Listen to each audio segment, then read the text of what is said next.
Stop applying randomly to jobs and learn how to get a remote job the easiest way. Click the link in the description to unlock it for free.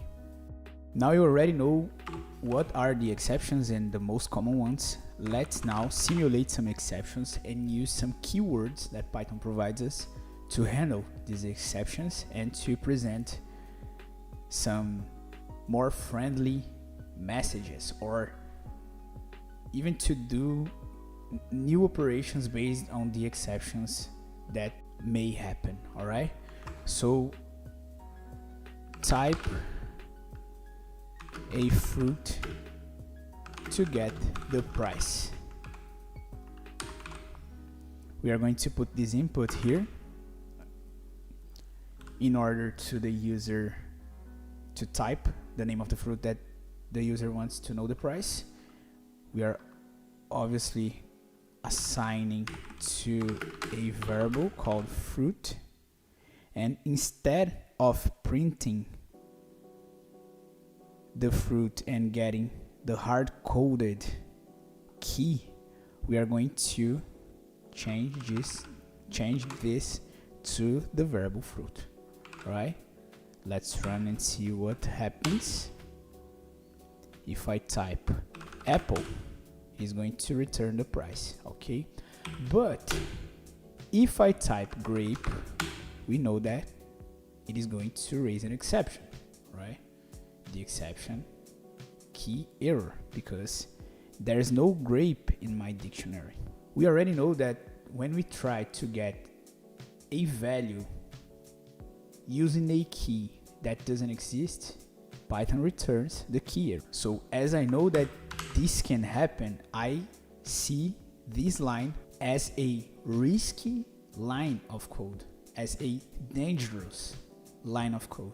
Because if the user types a key that exists in my dictionary, it is going to work. But what if the user types a key that doesn't exist? It is going to cause the key error. So this characterizes this line of code as a dangerous line of code. And when I identify some line or some block of code as risky, as dangerous, I can use the keyword try instead of only writing the line of code. I can write the line of code inside of this try keyword block.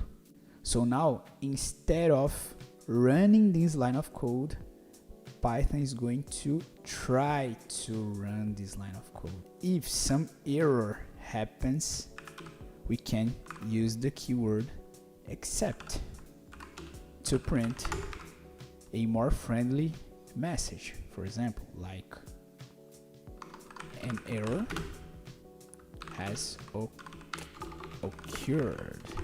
That's how you spell it. I don't know, but you got it. So this is basically how you handle dangerous and risky lines of code. Let's try it.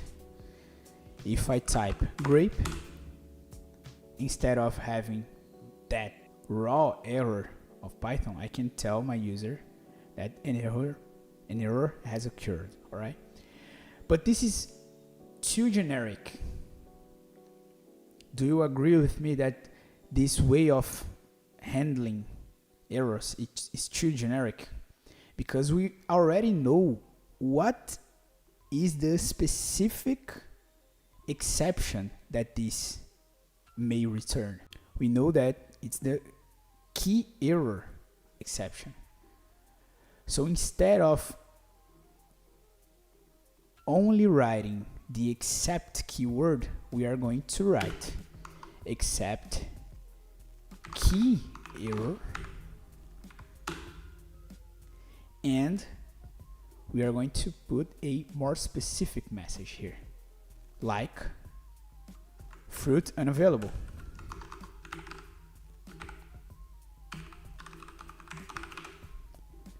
So now the user knows what really happened, because the user don't know what is a key error, but the user know that if grape was typed and the message is fruit unavailable, now the user knows exactly what is the problem. Okay, if we run a fruit that exists, we're going to see that we're going to get the price normally. All right, and you can implement this except with the name of the exception that you already identified that your previous line may cause to every exception that you know. And even if you don't know some exception, in this case you can implement the except, the generic except, like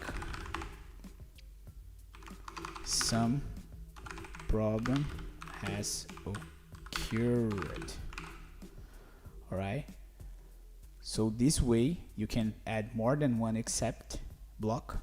If your code breaks because of another reason that is not the key error, it is going to print this message.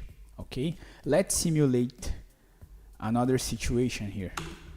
Let's pretend that we have a feature that allows the person to split the bill. How many people are splitting the bill?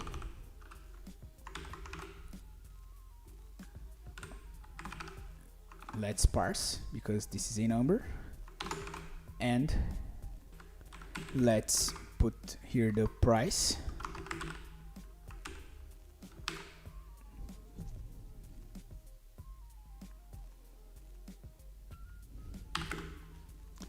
And let's put here the value splitted per person. All right, so splitted value, it is going to be price splitted value receives price divided by split bill.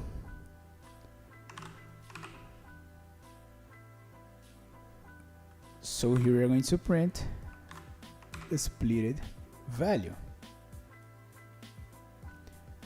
Our logic is right, but can you see the probable exception that this block can cause? What if the user passes 0 as a parameter here? It is going to raise the 0 division error. And in this case, it is not going to print fruit unavailable because it's not a key error exception, and is going to print some problem has occurred. Right? So let's check if this is really what's gonna happen. So type of fruit, apple. How many people are splitting the bill? 0. Some problem has occurred, right? Because Python tried to execute this block. This line worked because I passed apple. If I passed grape, it immediately was going to throw this exception here. But I passed a fruit that existed, so it got the price, right? And in the price attribution, it works. But in this line right here, Python tried to divide the price by 0. And we know that it's not possible to divide any value by 0, right?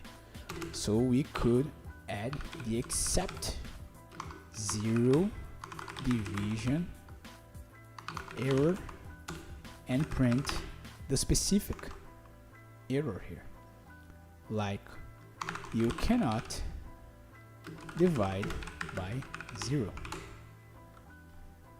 Divide your bill by 0. Okay, let's now try to run the same scenario. So apple, How many people are going to split the bill? 0. You cannot divide your bill by 0. So now we have a specific message that occurred in the same block.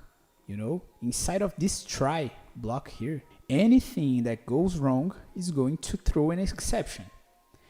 And as we know, the except keyword and the most common exceptions, by writing our code, we can anticipate the probable exceptions that are going to be raised and write friendly warnings to our user, and only use the generic except to cover the scenarios that we didn't notice that could happen.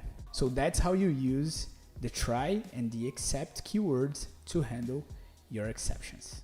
There's a simple process to getting remote developer jobs that nobody teaches. I broke it down in a free training that you can unlock in the link below.